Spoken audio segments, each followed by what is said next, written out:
안녕하세요. 사랑하는 남자친구와 결혼을 앞두고 있던 20대 후반의 여성입니다. 제가 과거형으로 표현하는 이유는 말하지 않아도 아시겠지요? 파혼했어요. 사귈 때는 자상하고 다정하기가 정말 하늘의 별도 따다 줄 것 같았던 남자친구가 본격적으로 결혼을 준비하기 시작하자 전에 없던 모습들을 보였거든요. 속된 말로 저를 다잡은 물고기라고 생각하기라도 했는지 말이에요. 변해버린 남자친구에게 크게 실망했고 똥인 걸 알게 된 이상 굳이 맛을 볼 필요는 없잖아요. 이미 헤어지긴 했지만 편의상 남자친구라 칭하겠습니다. 남자친구와 저는 친구의 소개로 만났어요. 결혼을 전제로 한 진지한 소개는 아니었고요. 쑥스러운 이야기지만 제가 워낙 낯도 많이 가리고 숫기가 없어서 대학교 때 선배 오빠랑 잠깐 사귀었던 걸 제외하곤 제대로 된 연애를 한 번도 해보지 못했거든요. 어려서부터 줄곧 친하게 지내온 친구는 그런 저를 딱하게 여겼던 모양이에요. 저더러 30살이 되기 전에 친하게 연애 좀 해보라며 제가 부탁한 것도 아닌데 소개팅 약속을 잡아왔습니다. 민망하고 생각만 해도 어색해서 정말 내키지 않았어요. 하지만 친구가 판까지 다 깔아줬는데 싫다고 하면 2번 다시는 소개팅 안 시켜준다고 엄포를 놓더라고요. 그런 소리를 들으니 왠지 아쉬워서 그렇게 남자친구를 만나게 되었네요. 남자친구의 첫인상은 단정했고 매너 또한 젠틀했어요. 하지만 외모보다도 인상적이었던 건 남자친구의 취향이었지요. 좋아하는 음악이라던가 선호하는 영화 장르, 그리고 주말에 주로 하는 취미생활까지 저와 비슷한 취향을 가지고 있더라고요. 그래서인지 첫 만남임에도 불구하고 대화가 끊어질 틈이 없었네요.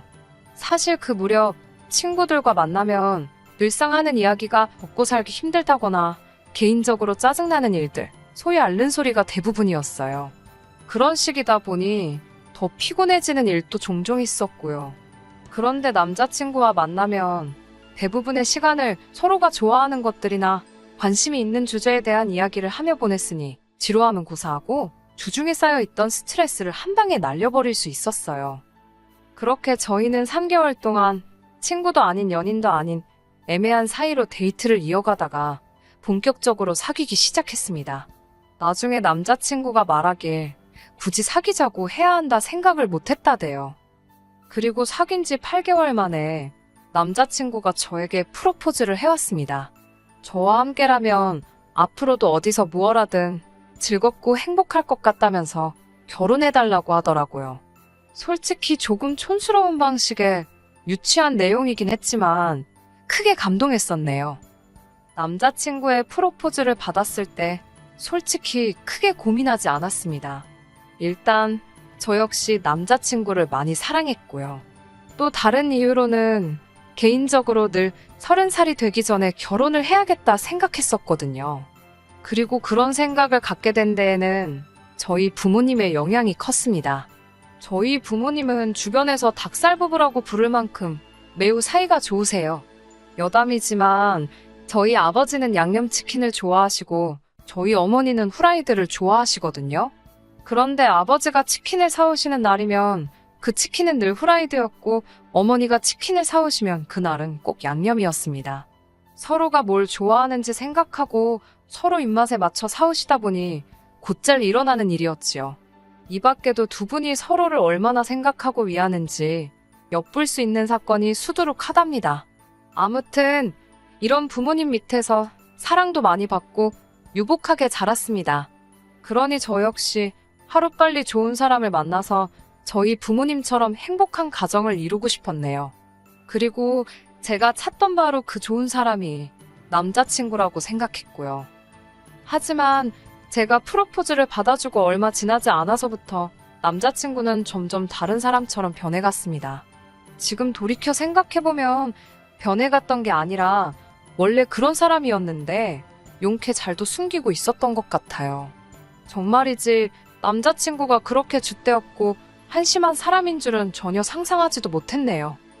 남자친구는 수도권에 위치한 공기업에 다니고 있었습니다. 공무원은 아니었지만 그래도 정년 걱정은 없는 직장이었지요. 아침 8시까지 출근을 마쳐야 해서 다른 회사들에 비해 약간 이른감이 있었지만 퇴근이 4시 반이라서 본인은 무척 만족스러워했고요. 야근도 없고 주말에 근무할 일도 절대 없었기 때문에 연봉은 진짜 소금처럼 짰습니다. 파혼한 마당에 못할 말이 뭐가 있겠어요? 저는 대학교를 졸업하자마자 중견기업에 입사를 했습니다. 남자친구를 전 소개받았을 때 이미 직장생활 5년 차였고 연봉도 남자친구보다 2천만 원 정도 높았지요. 남자친구 직장과 제 직장만 놓고 본다면 이렇게 표현할 수 있겠네요. 남자친구 직장은 가늘고 길게, 저는 굵지만 길 수도 짧을 수도 있는. 제가 그렇다고 남자친구 직장을 부러워했을까요? 전혀요. 남자친구 역시 제가 자기보다 더 번다고 해서 뭐 중력이 든다거나 전혀 그렇지 않았습니다. 있는 척을 하는 사람은 아니었지만 없는 걸 부끄러워하지도 않더라고요. 솔직히 어떤 때는 전혀 주저하지 않고 남에게 아쉬운 소리를 해대는 남자친구가 남사스럽기도 했어요. 그래도 그때야 제가 사랑에 눈이 먼 상태라서 귀엽다고 생각했어요. 참 속도 없지요? 지금은 어떻냐고요? 그 상황이 떠오를 때마다 제 얼굴이 다 후끈거립니다. 구질구질하고 궁상 맞았던 건데 왜 그땐 그런 생각을 못했는지 스스로 황당하기까지 해요. 궁상하니까 남자친구 생일 선물 생각이 나네요. 남자친구와 저는 동갑내기입니다. 남자친구가 저보다 생일이 2주 빠르고요. 생일 이야기가 나와서 말인데 남자친구 부모님께 인사를 드리러 갔을 때였어요. 아무래도 나이가 동갑이다 보니까 데이트를 할 때는 서로 편하게 이름을 불렀거든요. 그런데 처음 인사를 드리러 가던 날이었어요. 문득 이름으로 불러도 괜찮을까 싶더라고요. 그렇다고 자기라고 하자니 그것도 어른들 앞에선 좋아 보일 것 같지 않고 결국 저나 남자친구나 적당한 호칭을 찾는 데는 실패했습니다. 그래서 서로 최대한 이름이나 호칭은 생략하고 적당히 운을 띄워서 대화를 하자고 입을 맞췄지요. 하지만 어머님 눈에 딱 걸렸더라고요. 어머님께선 저희더러 너네는 왜 서로 부르지를 않냐고 물어보셨어요.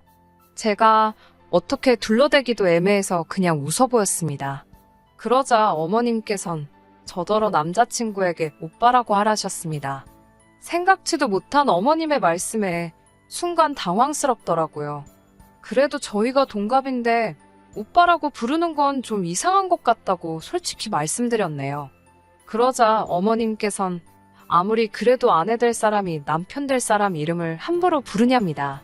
제가 그러면 남자친구가 기가 눌려서 밖에 나가서 큰일을 못한다나요?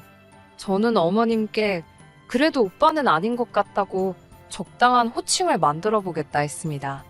하지만 어머님께선 계속해서 오빠라고 부르라며 그래야 윗사람에 대한 존경심도 생기고 한다나요? 어머님은 학교 선생님이셨기에 더욱더 그런 식의 고리타분하고 비논리적인 사고방식을 가지고 계실 거라곤 상상을 못했습니다. 그리고 옆에서 이 모든 대화를 가만히 듣고만 있던 남자친구가 그러더군요. 그냥 자기 이름이 원래 오빠라고 생각하랍니다. 이건 또 무슨 말 같지도 않은 소린지 대꾸할 힘도 없어서 그냥 어머님께 알아서 하겠다고 했어요. 아마 이때부터 어머님께 미운 털이 박혔던 모양입니다. 처음 인사를 드리러 갔던 날은 남자친구의 생일 다음 날이기도 했습니다.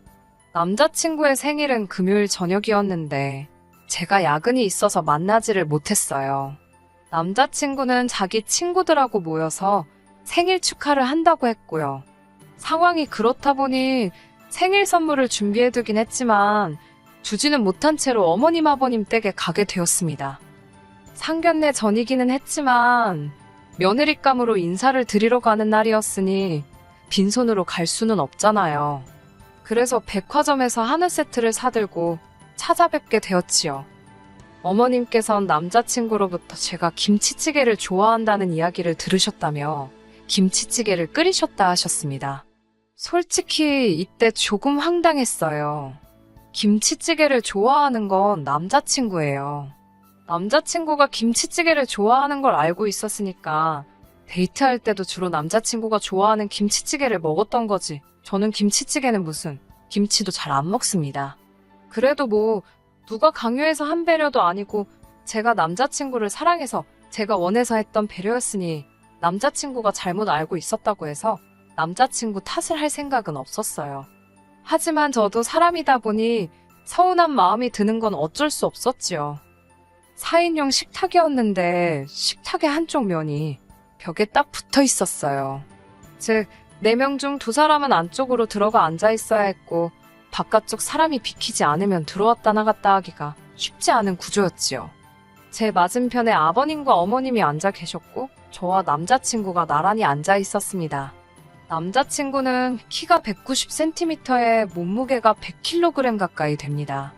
그렇다 보니 키 160cm에 48kg인 저는 벽과 남자친구 사이에 낑겨 있었다고 표현하면 적당하겠네요. 김치찌개 맛은... 이제 진짜 제가 못할 말이 뭐가 있겠어요? 맛없었어요. 김치찌개가 맛없기가 쉽지 않은데 진짜 맛이 없었습니다. 돼지 냄새도 풀풀 나고 남자친구 입에야 어땠을지 몰라도 전 밥 한 그릇 비우는 것도 고역이었어요. 남기고 싶은 마음이 굴뚝 같았지만 그래도 그건 예의가 아니다 싶어 퍼주신 한 그릇은 어떻게든 싹싹 비워냈습니다. 그런데 어머님께서 더 먹을 거냐고 물어보시더라고요. 순간 어른들은 복스럽게 먹는 사람을 좋아한다는 말이 머릿속을 퍼뜩 스쳤고 저는 더 먹겠다고 했습니다. 어머님께서 제 국그릇을 달라고 손을 내미셔서 제 국그릇을 내드렸고요. 그런데 이 일로 뒤에서 가루가 되게 까일 줄은 상상도 못했습니다. 인사를 드리고 집에 와서 한숨 돌리고 있었는데 남자친구에게서 전화가 걸려왔습니다. 전화를 받으니 남자친구가 한껏 가라앉은 목소리로 큰일 났다고 하더라고요. 무슨 일이냐고 물으니 저더러 왜 그렇게 교양 없이 몰상식하게 행동을 했냐입니다. 황당해서 그게 다 무슨 소리냐니까 아까 어머니께서 찌개 더 줄 거냐고 하셨을 때 왜 그릇을 드렸냐는 거예요. 그릇을 달라고 하시니까 드렸다고 난 지금 네가 무슨 소리를 하는 건지 모르겠다고 저도 짜증이 나서 화를 냈습니다. 말을 할 거면 똑바로 하라고요. 그러자 남자친구가 한다는 말이 어머님께서 그러시더랍니다. 며느리감이라고 인사드린다고 온 애가 지가 먹을 찌개도 지 손으로 퍼먹을 생각을 안 하냐고요. 다른 가족들이 더 먹을 건지 필요한 건 없는지 제가 알아서 나서서 챙기는지 안 챙기는지 어머님께서 계속 저를 지켜보고 계셨다는 거예요. 제가 어이가 없어서 그러니까 네 말은 내가 지금 니네 집 부엌에서 내 국그릇 들고 찌개 더 먹겠다고 설쳤어야 된다는 거냐고 물었습니다. 그러자 남자친구도 제 말이 맞는가 싶었는지 한동안 말이 없더라고요. 그러더니 기껏 한다는 소리가 그냥 어른이 그렇다면 그런 줄 알지 넌 뭘 그렇게 따지고 드냐입니다. 아까도 오빠 소리 하라고 하면 그냥 내하고 어머님이 보실 때 하는 척만 하면 되는 걸 그렇게 안 한다고 뻗팅기더니 지금도 보랍니다. 그냥 내가 생각이 짧았다. 앞으로는 알아서 잘해보겠다 하면 될 것을 니네 집 부엌이 어떻고 저떻고 왜 그렇게 시시비비를 가리지 못해 안달이냐는 거예요. 그러더니 막판에 한마디 덧붙인 게 아주 가관이었습니다. 여자면 좀 조신하게 응 알겠어 소리 좀 하랍니다. 다 저 잘되라고 하는 소리지 저 괴롭히려고 하는 소리가 아닌데 뭘 그렇게 따지고 드냐고요. 그 소리를 딱 듣고 나니까요. 솔직히 남자친구가 아니라 무슨 조선시대에서 넘어온 모질이인가 싶더라고요. 설령 어머님이 말도 안 되는 억지를 쓰시더라도 남자친구가 중간에서 잘 끊어냈으면 되는 거잖아요. 구태여 말을 전하지 않을 수도 있었고요. 이 상황에서 결혼하면 사사건건 어머님의 억지 논리를 상대하게 생긴 건 불보듯 뻔한 일이었고 남자친구도 남편이 아니라 남의 편이 되는 건 시간 문제겠더라고요. 그래서 너 그 썩어빠진 정신머리를 고치던가 아니면 이 결혼은 없었던 걸로 하자 했습니다. 나는 앞으로도 할 말은 하고 살 거고 억울한 일은 그냥 넘어갈 생각이 없으니 이런 나를 감당할 수 있으면 결혼하는 거고 자신 없으면 손 떼라고 했네요. 난 어머님이랑 당신 비위 맞춰주려고 결혼하는 거 아니라고요. 이후로 한 2주 가까이 연락이 없었습니다. 제 생일에도 축하한단 말 한마디 없더라고요. 이미 서로 연락을 끊고 일주일이 지나갔을 때 전 저희 관계가 완전히 끝났다고 생각했어요. 그래도 사람이니까 생일 축하 인사조차 받지 못했을 땐 기분이 울적하긴 하더라고요. 그런데 제 생일 다다음 날 남자친구에게 연락이 왔습니다. 어머님께서 오토바이에 치이셨답니다. 그래서 지금 병원에 계시다며 한번 와줄 수 있겠냐는 거예요. 지랑 나랑 끝난 거 아닌가? 그런데 뭘 오라가라냐 싶어서 짜증이 났습니다. 하지만 어쨌든 인사까지 드리고 왔는데 어머님께서 병원에 계시다니 몰랐으면 몰라도 알고서 안 찾아뵙기가 좀 그렇더라고요. 그래서 비타민 음료 한 박스 사들고 찾아갔습니다. 남자친구한테 미련이 있어서가 아니라 인간 대 인간으로 찾아간 거였어요. 병원에 도착하니까 남자친구가 왜 이렇게 늦게 왔냐며 자기 진짜 너무 놀랐답니다. 저는 2주 동안 연락 한 번 안 해놓고 이렇게 아무 일도 없었다는데 말을 거는 남자친구 때문에 더 놀랐는데 말이에요. 그러더니 남자친구가 뭐라는 줄 아세요? 자기 어머니가 지금 옆에서 심부름해줄 사람이 필요하답니다. 화장실도 혼자 못 가셔서 자리에서 일을 보시거나 아니면 누가 같이 가서 바지 내려드리고 그런 걸 해야 하는데 자기는 아들이라서 못하지 않냐입니다. 그러면서 그걸 저더러 하래요. 저는 같은 여자니까 쉽지 않냐고요.